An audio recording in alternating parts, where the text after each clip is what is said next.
Hi, this is Sandeep here.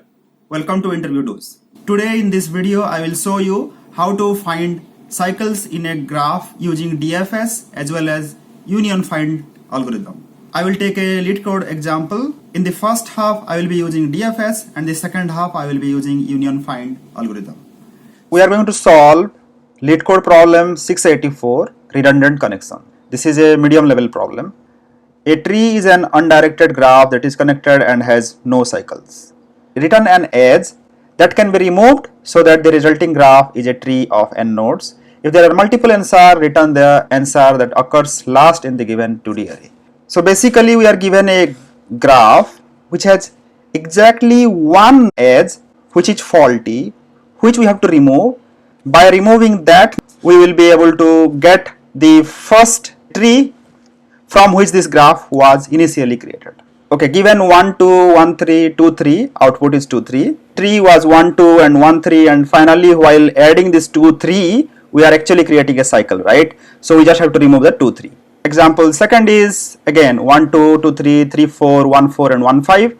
Output is 1, 4. So this is graph, which means we can use DFS or BFS to traverse the graph and we can find a cycle. So the idea here is, let's say we are evaluating UV edge right now, then if in the graph there already exists a path from U to V and now we are going to add UV again, then we are creating a cycle.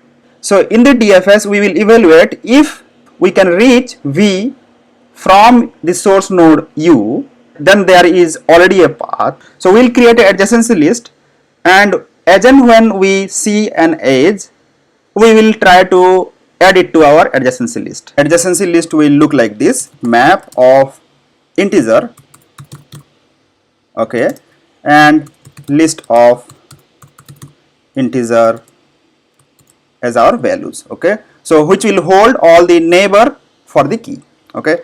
Let's call it graph new hash map, okay. Yeah, cool. Now let's start a for loop for int array edge in our edges, okay, in the given edges.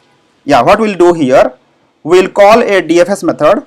If that method will return true, that means there is a cycle and we can return that edge immediately, and if not, then we can add it to our adjacency list. Yeah, let's write that.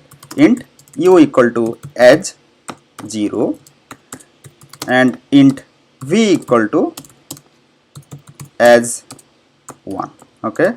Yeah, good. Now we'll call the DFS method. If DFS u and v, and we will also pass a set which will keep track of any visited node, okay. So we'll do hash set, and yeah. So if DFS will return true, we will return the edge, okay, and if not, we will add this edge to our adjacency list, okay. Because it is an undirected graph, so we have to create two entries here, okay. So let's see how it looks. List integer list 1 equal to graph dot get or default u and new array list, right? Okay, cool. This is my first list, list 1 dot add v to the list, right? Then graph dot put u and the list 1, right? Good. Now we will do the same exact operation for our reverse edge, right? Which will be list 2 with v and list 2 add u, and this will be v and this will be 2, right? Good. Now after this for loop, we will return new int 0. Okay, good. Now let's write our DFS method, okay. So DFS method will return boolean. So boolean, then DFS. First is our source, second is our target, and the last one is our hash set, right? So hash set of integer, okay, which is visited, right? Okay, fine. The first step is validation. So we'll say if the source is already visited, we'll return false. So if visited contains source, then we'll return false. Okay. Now the real case where we'll say if source equal to target, then return true. So if source equal to target, then we'll say return true, right? Okay, good. Now we have to add this node to our visited set, right? Visited dot add source. Good, nice. Okay, so now the last step, in which we will say for all the neighbors of source, call the DFS again and check if we are able to reach the target. Okay, so we'll do that. So for int I and graph get or default source new array list. Okay, so if DFS will return, we can stop right there. So if DFS I and target and the visited, of course, if this will return true, then we can say return true, right? And finally, after the for, we can say return false. Let's review our code little bit. Integer hash map integer. Now let's run this.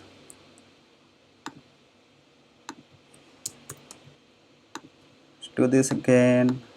Cool, accepted. Let's submit. Okay, good. So runtime 9 millisecond and faster than 15.39%. For this solution, time complexity is O of n square.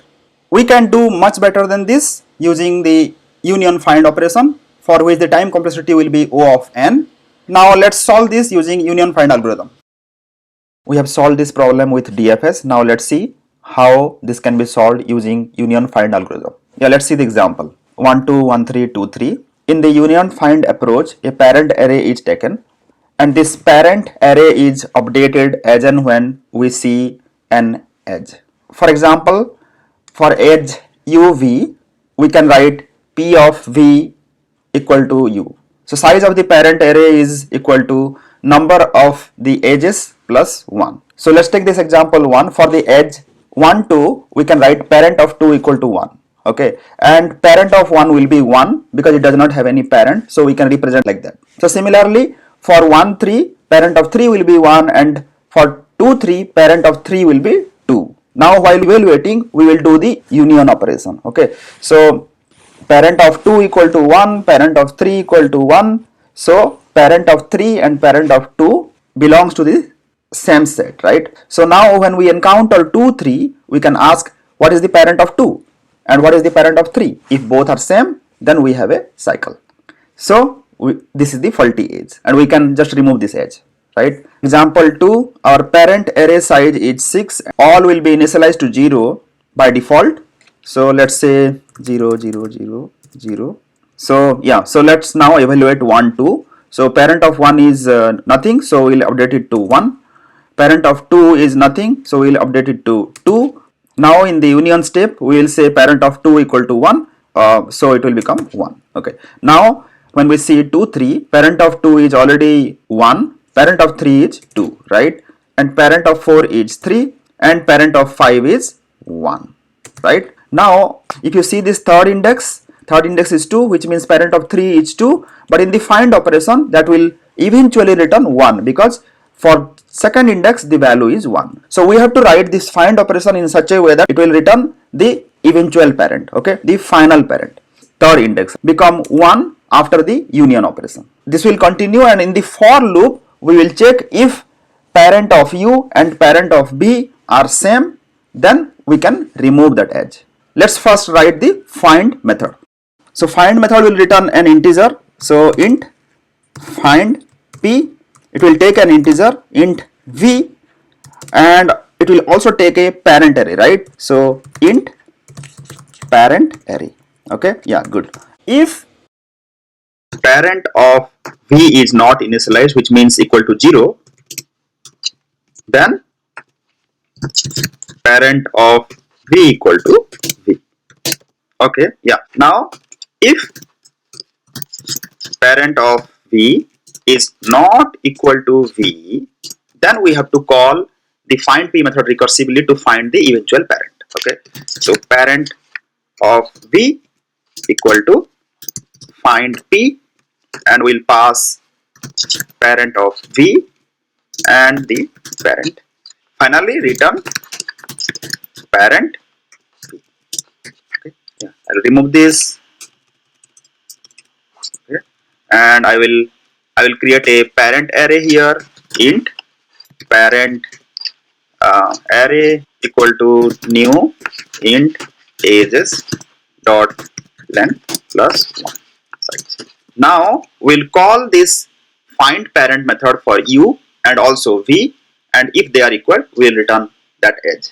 Int parent of u equal to find p u, and then parent.